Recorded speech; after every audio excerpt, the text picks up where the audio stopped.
여러분 우리가 지난 2주간 어떤 말씀 나누는지 혹시 기억하시나요?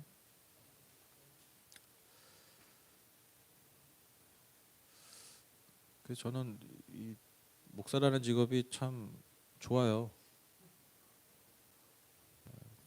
지난주 것도 잊어버리셔가지고 네, 또 해도 되고 또 해도 되고 10월 첫째 주 우리가 예수님의 버림받음으로 우리가 받아들여졌다라는 메시지를 전했습니다. 그렇죠? 예수님이 왜 버림받으셨느냐? 우리의 모든 상처가 결국 버림받음 때문에 나타난다고 얘기했잖아요. 거절되는 거.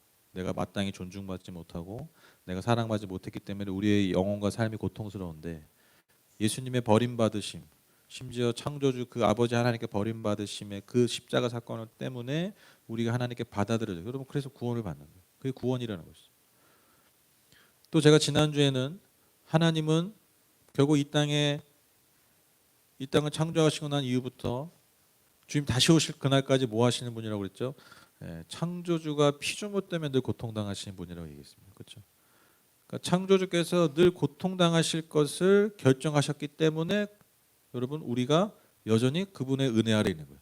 그러니까 여러분 우리가 은혜로 구원받았다는 거는 그냥 뭐 저절로 뭐가 그냥 다 되는 게 아니라 예수님의 버림받음과 창조주님의 지금도 고통받으심의 결과값이라는 거죠.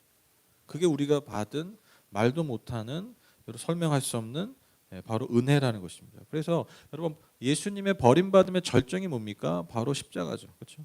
뭐 제자들도 버리고 뭐 다 버렸지만 결국 절정이 십자가예요. 하나님도 버리셨기 때문에.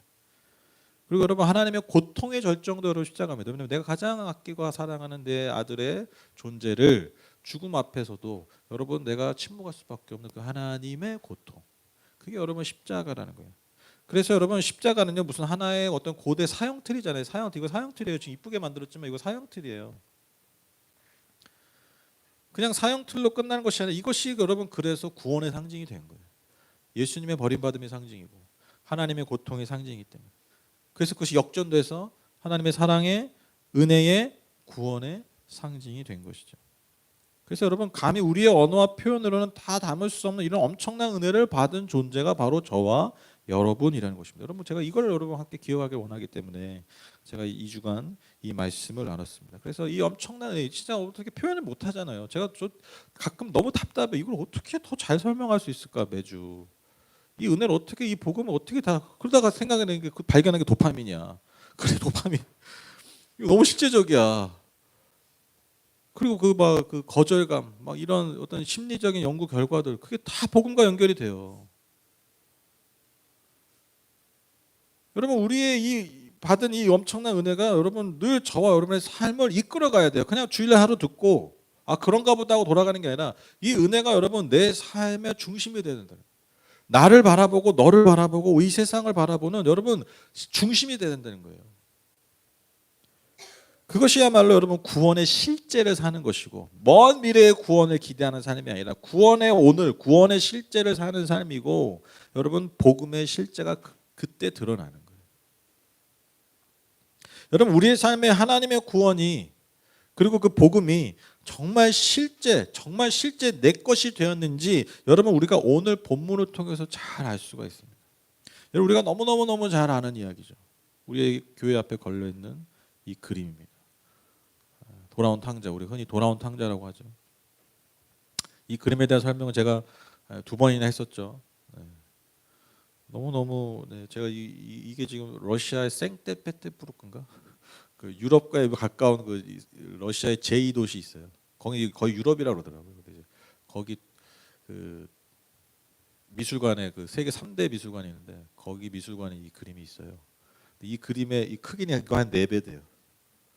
지금 이 그림이 한 4배 되는데 이 그림 앞에 있는 그 타일만 몇 번을 바꿨다고 그러더라고요. 사람들이 하도 거기 앞에서 봐가지고 워낙 유명한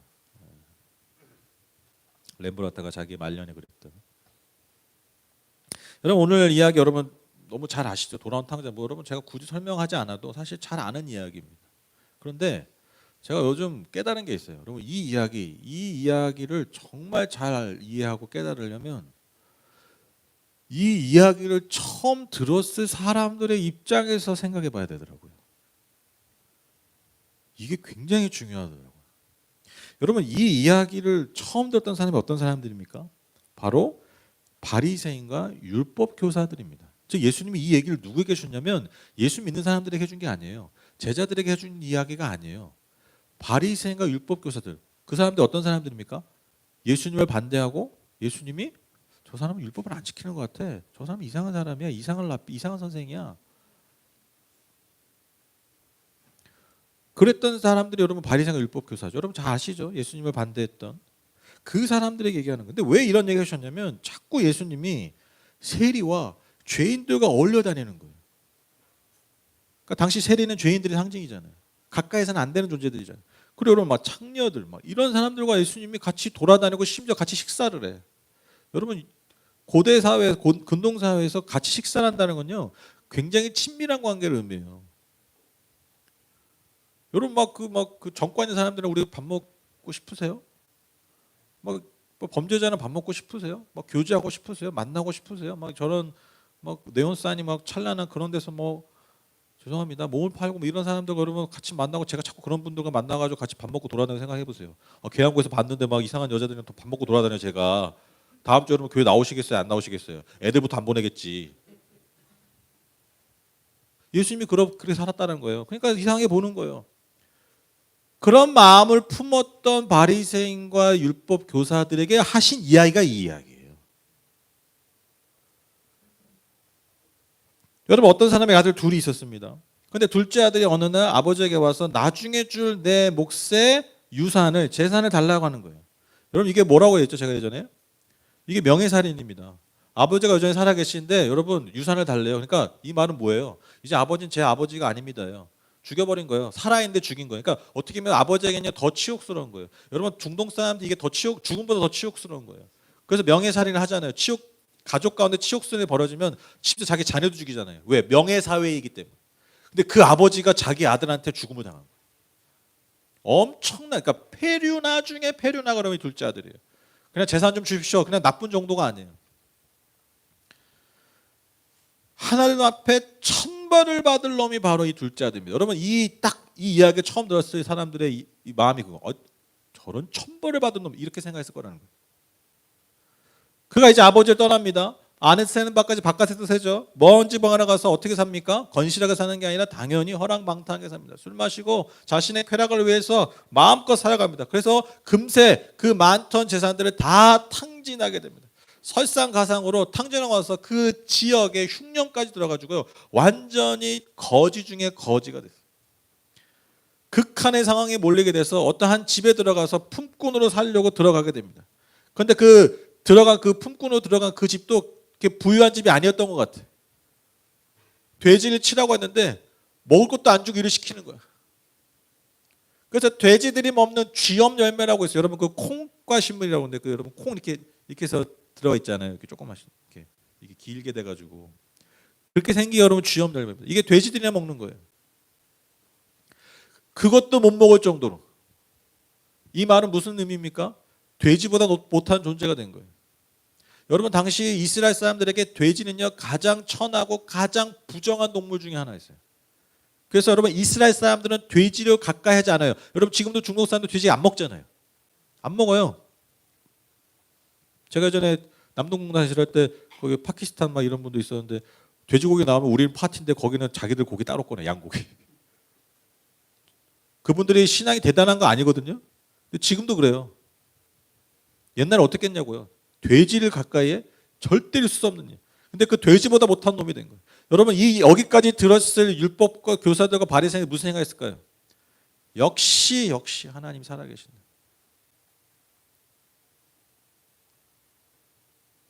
그렇게 돼지보다 못한 놈이 된 게 마땅하다고 생각했을 거예요. 그렇죠? 여기까지 들었을 때. 이야기 전개가 아주 흥미진진하죠. 내가 원하는 방향으로 지금 이야기가 전개되고 있는 거예요.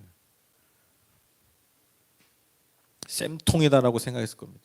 하나님은 살아계신다라고 생각했을 것입니다. 어떻게 그런 극악한 놈을 하나님이 그냥 내버릴 수 있을까? 당연히 하나님이 심판하셨다. 당연히 그에게 재앙을 내리셨다. 이 얘기를 들은 사람들은 여기까지 그런 생각을 했을 것입니다.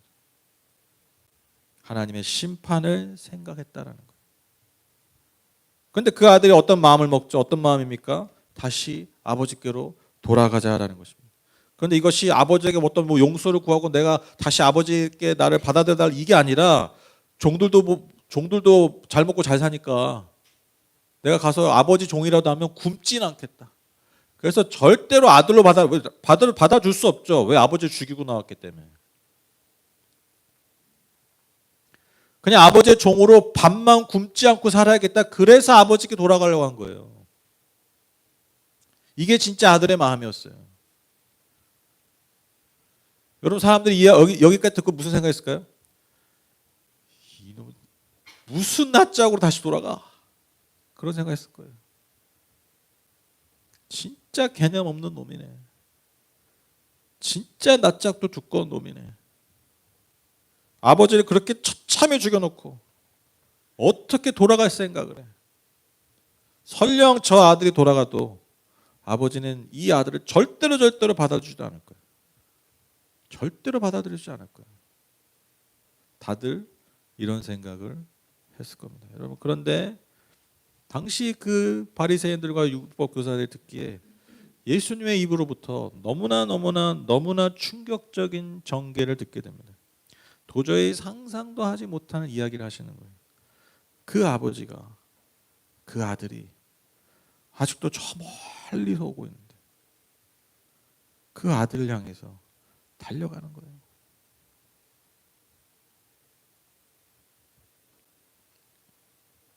그 아들이 거 멀리서 무릎 꿇고 무릎으로 여러분 기어와도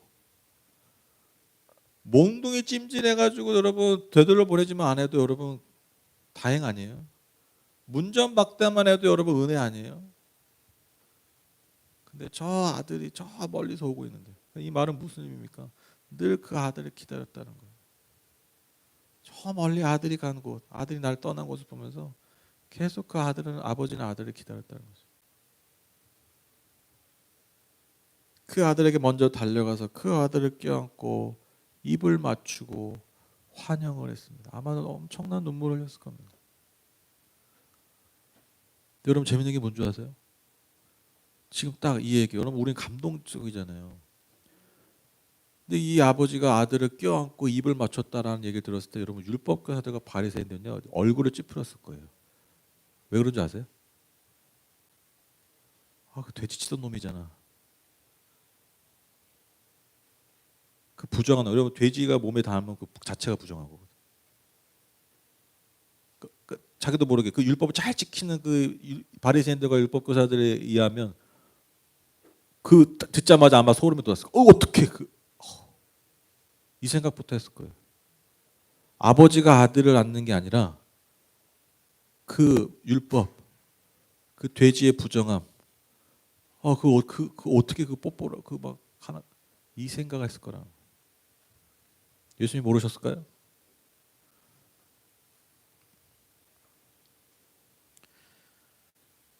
종교적으로 있을 수 없는 장면이라는 것이죠. 여러분 그래도 염치가 남았는지 그 아들이 아버지한테 나는 아버지 아들로 불릴 자격이 없습니다. 그저 종으로 써달라고 했지만 여러분 아버지의 대답은 거기에 대해 대답하지 않아요. 뭐라고 얘기합니까? 종에게 명합니다. 다시 이 아들에게 반지를 끼우고 가장 좋은 옷과 저기 신발이 없잖아요. 가장 좋은 신발을 신겨라. 무슨 의미입니까? 아들로서의 완전한 신분의 회복을 의미합니다. 아들로 신분을 회복을 의미해요. 종으로 써달라는 아들의 간구에 여러분 아버지는요 다시 아들로서의 자녀로서의 관계를 회복시킵니다. 완전한 회복이죠. 그리고 나서 가장 좋은 음식 재료인 살진 송아지를 잡아서 성대한 잔치, 기쁨의 잔치를 벌이게 됩니다. 왜 그렇습니까? 내가 죽은 줄로만 알았던 아들이 돌아왔기 때문에. 이것보다 더한 기쁨이 그 아버지에게는 없었기 때문입니다. 여러분, 우리는 이야기 드릴 때 항상 감동적으로 듣죠. 왜? 나한테 하시는 말씀 같기 때문에. 그런데 여러분 다시 말씀드립니다. 이 이야기를 누구에게 사실 처음에 하셨다고요? 바리새인과 율법교사들이 하신 얘기. 즉 이 이야기를 처음 들었을 사람들은요 감동한 것이 아니라 여러분 화가 났어요. 분노했어요. 짜증냈어요. 있을 수 없는 이야기. 어떻게 하나님을 심판하지 않을 수 있나 이런 일을. 이런 인간은 하나님 무조건 심판하셔야 됩니다. 처음 들었을 이들은요 아무도 이 이야기에 공감하지 못했습니다. 어떻게 그 아들을 용서할 수 있는가? 어떻게 다시 아들을 받아줄 수 있는가? 하나님은 뭐하고 계시는가? 왜 그 아들에게 합당한 심판을 내리시지 않는가? 하나님이 과연 살아계시다면 어떻게 그 아들이 다시 아들이 될 수 있는가? 여러분 다 이런 생각을 했다라는 것이죠. 즉 이 이야기를 처음 들었을 사람들은 모두가 그 아들의 심판을 생각하고 기대하고 있을 때 예수님은요 그 아들에 대한 하나님의 끝없는 용서와 사랑과 은혜를 이야기하셨다라는 거예요. 여러분 이것이 예수님이 이 땅에 오신 이유고 이것이 하나님이 그 이스라엘을 부르신 이유였다라는 것이죠. 너가 이 땅에서 이와 같은 사랑이 되어라. 너가 이 땅에서 이와 같은 사랑이 되어라. 여러분 제가 아까 말씀드렸죠. 왜 예수님이 이 말씀을 율법교사들과 바리새인들이 하셨다고요? 그 답이 누가복음 15장 1절 3절에 있습니다. 세리들과 죄인들이 모두 예수의 말씀을 들으려고 그에게 가까이 몰려왔다. 바리새파 사람들과 율법학자들은 투덜거리며 말하였다. 이 사람이 죄인들을 맞아들이고 그들과 함께 음식을 먹는구나. 그래서 예수께서는 그들에게 이 비유를 말씀하셨다. 여러분 이게요 여전히 예수님이 지금도 버림받으시는 이유입니다. 여전히 하나님이 고통당하시는 이유입니다. 아직도 돌아오지 않은 그 아들 기다리고 계시는데 우리가 관심이 없어서입니다. 우리는 여전히 그들을 향한 심판을 기대하기 때문입니다. 그것이 하나님의 진짜 고통입니다. 마치 이 이후에 큰 아들이 그 아버지에게 항변하면서 그 아버지에게 왜 나에게는 그렇게 해주지 않았냐고 항변하면서 그 아버지의 마음을 아프게 했던 것처럼 여러분 우리가 여전히 이런 모습으로 살고 있는 것은 아닌지 우리가 한번 생각해 봤으면 좋겠습니다. 여러분 하나님이 저와 여러분에게 주신 은혜를요 여러분 정말 누리셔야 돼요.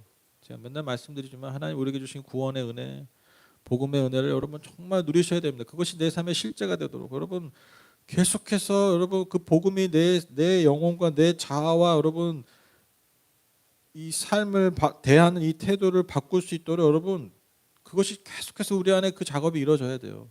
그 은혜를 누리셔야 돼요. 그런데 제가 감히 여러분에게 말씀드리고 싶어요. 우리가 이런 은혜를 받았다면 그 은혜를 누리고 감사하고 노래하고 찬양도 해야 되지만 저는 그렇게 생각해요. 여러분 우리가 평생 불편해야 됩니다.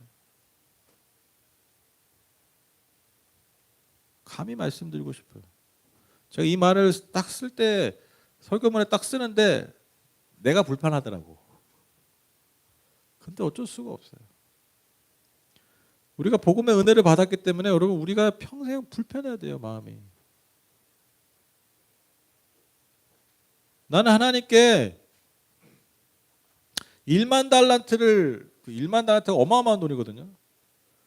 1만 달란트를 탕감받은 사람인데 나는 여전히 한 10데나리온 그거 10달란트 그거 나한테 빚진 사람 잡아 쳐넣는 사람이 이게 예수님 비유잖아요. 여러분 우리가 이런 불편함이 있어야 돼요. 나는 예수님처럼 죄인들을 맞아들이고 그들과 함께 음식을 먹고 있는 거. 나는 그저 좋은 사람들과 그저 그런 사람들과만 지내는 것에 그래서 그냥 내 삶을 더 좋게 만드는 것에만 여러분 내가 머물고 있지는 않아요. 여러분 우리가 불편해야 됩니다. 이 첫째 아들의 모습이 내 모습은 아닌가? 저 첫째 아들 저 보세요. 저 기가 막히게 그렇다고 생각해요. 저 아버지는 저 아들을 끌어안잖아요. 저 두 손으로. 저 아들의 손을 보세요.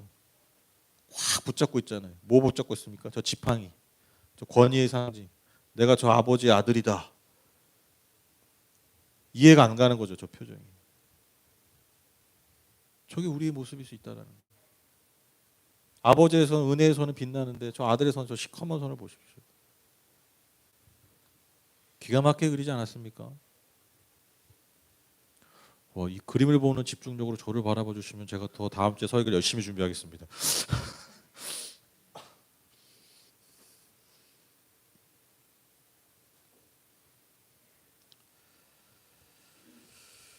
제 결론을 맺겠습니다.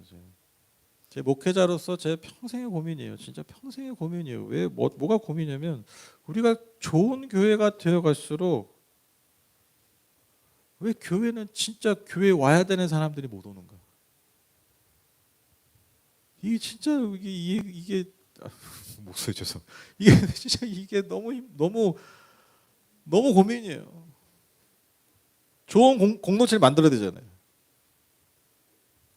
근데 좋은 공동체를 만들면 무슨 일이 벌어지냐면 좋은 사람들만 와요. 좋은 사람들만 남아. 별로 그렇게 흠이 없는 사람 있잖아요.